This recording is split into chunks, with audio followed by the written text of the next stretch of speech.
सच्चित्सुखस्वरूपाय स्वामिने तापहारिणे।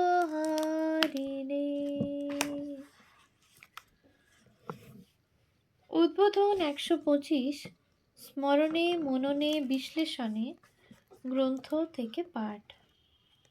পৃষ্ঠা সংখ্যা ৩৩৯। সাময়িক পত্র সাহিত্য ও উদ্বোধন ১৩০৫ থেকে ১৩২০। বর্তমান সমস্যা শীর্ষক রচনাটিতে লেখকের প্রকৃত নাম উল্লিখিত হয়নি। স্বামীজির জনৈক সেবক ছদ্মনামে উদ্বোধন পত্রিকায় রচনাটি ৩টি কিস্তিতে প্রকাশিত হয়। উক্ত সমালোচনা তৃতীয় কথা শেষ কিস্তি অবলম্বনে লিখিত। মূল রচনাটি মাঘ ১৩১২ অষ্টম বর্ষ দ্বিতীয় সংখ্যায় প্রকাশিত। রচনার প্রথম কিস্তি অগ্রহায়ণ ১৩১২ সপ্তম বর্ষ ২০ সংখ্যা এবং দ্বিতীয় কিস্তি পৌষ ১৩১২ সপ্তম বর্ষ ২১ সংখ্যায় প্রকাশিত হয়। আষাঢ় ১৩১৯ ২৩তম বর্ষ তৃতীয় সংখ্যা পৃষ্ঠা ২৬৮। অবলম্বন জ্যৈষ্ঠ ১৩১৯ ১৪ বর্ষ পঞ্চম সংখ্যা। সুরেশচন্দ্র মন্তব্য করেছেন, কেহ কেহ বলেন যদি স্বামী শারদানন্দের শ্রী শ্রী রামকৃষ্ণ লীলা প্রসঙ্গে গোঁড়ামির গন্ধ একটু কম হইত, তাহা হইলে এই প্রবন্ধ রত্নসম্ভারে সর্বশ্রেণীর পাঠক পরিতৃপ্ত হইতেন। শিষ্য গুরুর, বিশেষত শ্রী শ্রী পরমহংসদেবের মত গুরুর একটু আধটু গোঁড়ামি করিলেও তাহা দুঃসহ মনে করিবার কারণ নাই। গুরুর প্রতি শিষ্যের ভক্তির উচ্ছ্বাস স্বাভাবিক। এই ধর্মহীনতার যুগে এইরূপ উপাদেয় প্রবন্ধের প্রয়োজনীয়তা অস্বীকার করিবার উপায় নাই। শ্রী শরৎচন্দ্র চক্রবর্তীর স্বামী শিষ্য সংবাদ এই সংখ্যায় শেষ হইল। গত ৭ বৎসর যাবৎ এই সুখপাঠ্য ও শিক্ষাপ্রদ প্রবন্ধটি ধারাবাহিক রূপে উদ্বোধনে প্রকাশিত হইয়া আসিয়াছে। এই প্রবন্ধমালা উদ্বোধন কার্যালয় হইতে শীঘ্রই গ্রন্থাকারে প্রকাশিত হইয়া আসিয়াছে। ভক্ত শিষ্য গ্রন্থস্বত্ব বেলুড় মঠের ট্রাস্টিগণকে দান করিয়া গুরুভক্তির পরিচয় দিয়াছেন। এই পুস্তকখানি পড়িলে স্বামী বিবেকানন্দকে ঠিক বুঝিতে পারা যাইবে। আমেরিকায় ব্রুকলিন, বোস্টন প্রভৃতি নগরের সভা, ক্লাব প্রভৃতিতে স্বামী বিবেকানন্দকে ধর্মপিপাসু ব্যক্তিরা যে সকল তত্ত্বকথা জিজ্ঞাসা করিয়াছিলেন এবং স্বামীজি তাহার যে সকল উত্তর দিয়াছিলেন, প্রশ্নোত্তর নামক প্রবন্ধে তাহাই ধারাবাহিক রূপে সন্নিবিষ্ট হইতেছে। ইহাতে স্বামীজির উদার ধর্মমতের কতকটা পরিচয় পাওয়া যায়। রামানুজ দর্শন শ্রী রাজেন্দ্রনাথ ঘোষের রচনা। বর্তমান সংখ্যায় রামানুজ সম্মত প্রমাণতত্ত্বের আলোচনা সমাপ্ত হইয়াছে। প্রবন্ধটি বেশ চিত্তাকর্ষক, তবে কিছু গুরুপাক। লঘু সাহিত্যের পাঠকগণ সহজে পরিপাক করিতে পারিবে না। ইউরোপীয় দর্শনের ইতিহাস শ্রী কানাইলাল পালের রচনা। গ্রিক দর্শনের আলোচনা প্রসঙ্গে লেখক এবার সিনিক সম্প্রদায়ের কথা লিখিয়াছেন। প্রবন্ধটি নানা জ্ঞাতব্য তথ্যে পূর্ণ। ভারতের সাধনা প্রবন্ধে লেখকের নাম নাই। প্রতিপন্ন করিবার চেষ্টা করিয়াছেন যে ভারতীয় নেশনের স্থাপনা ও লক্ষ্য সাধনে সন্ন্যাসাশ্রম ও সন্ন্যাসীর নেতৃত্ব অপরিহার্য। সন্ন্যাস হইতেই কেন্দ্র শক্তি বিচ্ছুরিত হইয়া দেশের লোককে প্রকৃতভাবে পথ দেখাইয়া দিবে। স্বামী বিবেকানন্দ সেই নূতন সন্ন্যাস আমাদের দেশে প্রবর্তিত করিয়াছেন। লেখক এই প্রবন্ধে দেশের ত্যাগী পরমার্থনিষ্ঠ যুবকবৃন্দকে স্বামীজির প্রাণস্পর্শী গম্ভীর আহ্বানে কর্ণপাত করিতে অনুরোধ করিতেছেন। অদ্বৈত প্রসঙ্গ গবেষণাপূর্ণ শিক্ষাপ্রদ সন্দর্ভ।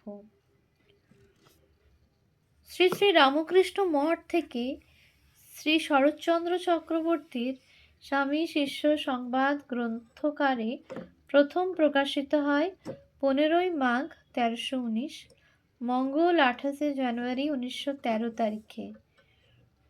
এটি বর্তমানে বিবেকানন্দ বাণী ও রচনায় সংকলিত। প্রথম সংস্করণের সঙ্গে সংকলিত পাঠের পাঠান্তর লক্ষ্য করা যায়। বিবেকানন্দ নির্দেশিত ধর্মনীতি, সমাজনীতি, রাজনীতি, দর্শন, বিজ্ঞান, কৃষ্টি, শিল্প, সাহিত্য, ইতিহাস, ভ্রমণ প্রভৃতি নানাবিধ বিষয়ক রচনায় সমৃদ্ধ উদ্বোধন এর আলোচনা, সমালোচনা সাহিত্য ছাড়াও অন্যান্য পত্রিকায় প্রকাশিত হয়। আবার উদ্বোধনে প্রকাশিত বহু রচনা অন্য পত্রিকা কর্তৃক গৃহীত ও পুনর্মুদ্রিত হওয়ায় সেই সমস্ত পত্র-পত্রিকা ঋদ্ধ হয়েছে। উদ্বোধন এর ক্রমবিবর্তন ও ক্রমবিকাশ প্রসঙ্গে ভারতের শক্তিপূজা শীর্ষক প্রবন্ধে উদ্বোধন, মাঘ 1309, পঞ্চম বর্ষ, প্রথম সংখ্যায় শারদানন্দ মন্তব্য করেছেন, উদ্বোধন পঞ্চম বর্ষে উপনীত হইল। ভগবান শ্রী রামকৃষ্ণ প্রবোধিত সত্য ও ব্রহ্মশক্তি বিরাগ্রণী শ্রী বিবেকানন্দ হৃদয় নিহিত রজ বা ক্ষত্র শক্তির সহিত মিলিত হইয়া পরকল্যাণের নিমিত্ত ইহাকে জাগরিত করিয়াছে। সেই জন্য আপাতত শিশু হইলেও ইহা প্রবীণ, স্বল্প বয়স্ক হইলেও অমিত বলশালী এবং ক্ষুদ্র হইলেও ভারতের একাংশের এবং কালে সমগ্র ভারতের কল্যাণ সাধনে বদ্ধপরিকর। সাহিত্য পত্রিকার সমালোচনাগুলি শুধুমাত্র উদ্বোধন এর আলোচনা বৃত্তেই সীমাবদ্ধ নয়, তা বিভিন্ন লেখকের রচনার ইতিবৃত্ত আলোচনায়ও সমান গুরুত্বপূর্ণ।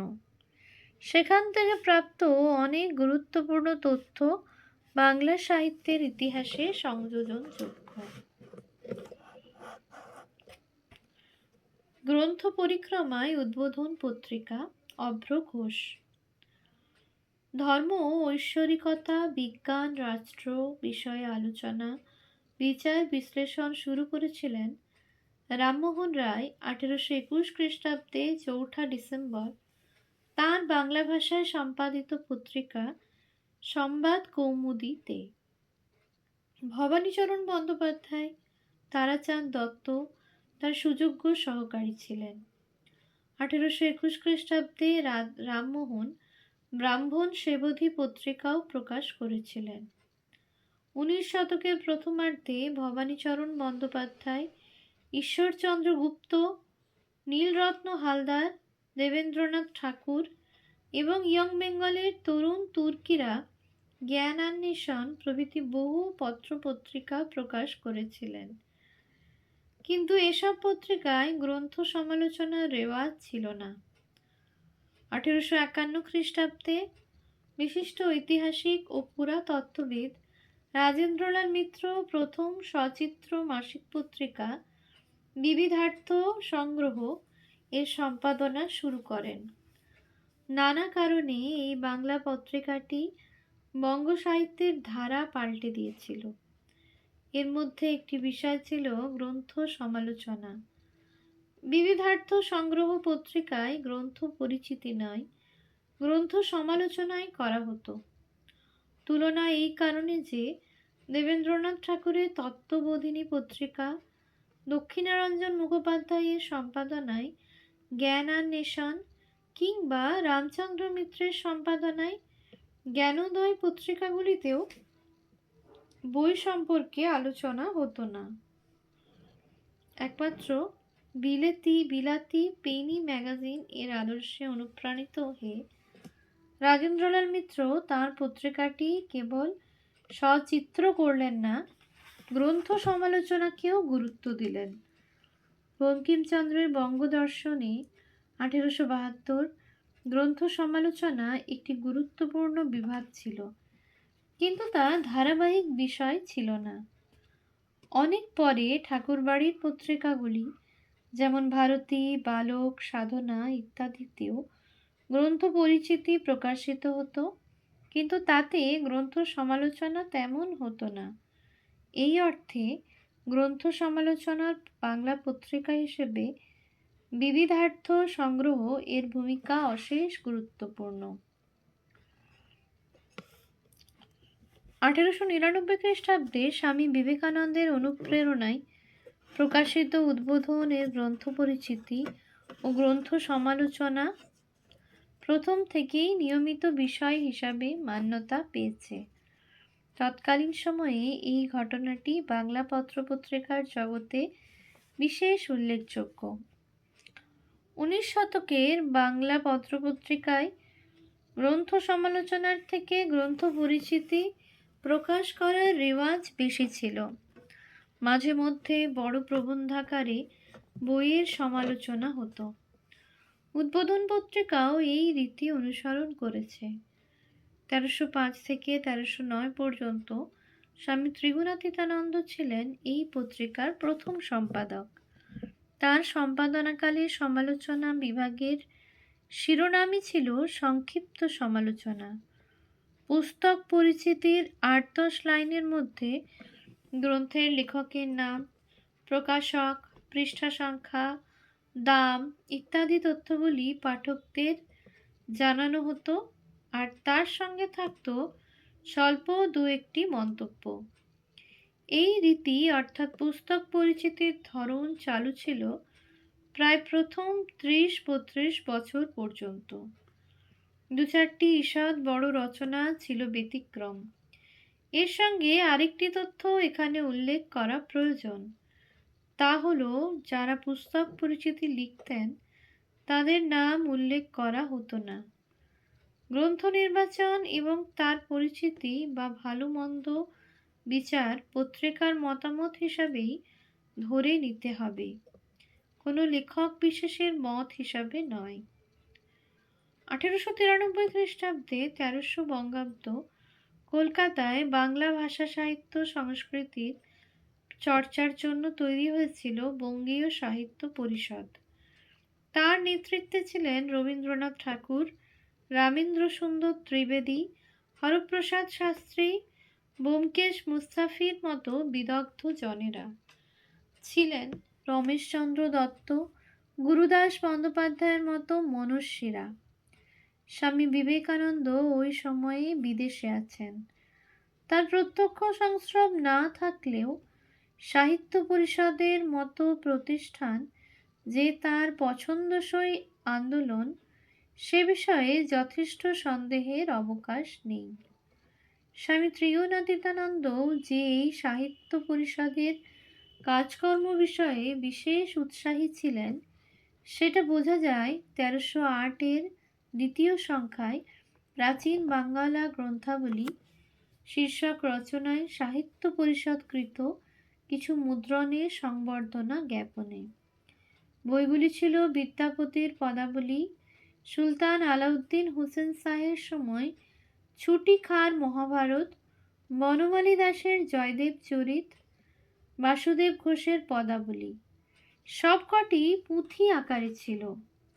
গ্রন্থগুলির পরিচয় দিয়ে লেখক মন্তব্য করেছেন, সহৃদয় স্বদেশীর নিকট আর অধিক কি লিখিব। প্রাচীন গ্রন্থাবলী বিশেষ স্বদেশের সর্বতোভাবে প্রশংসনীয়, সুন্দর ও শ্রদ্ধেয়। ইহা সৎ অসৎ সমালোচনার পারের দ্রব্য। ওম শান্তি শান্তি শান্তি। হরি ওম তৎসৎ। শ্রীরামকৃষ্ণার্পণমস্তু।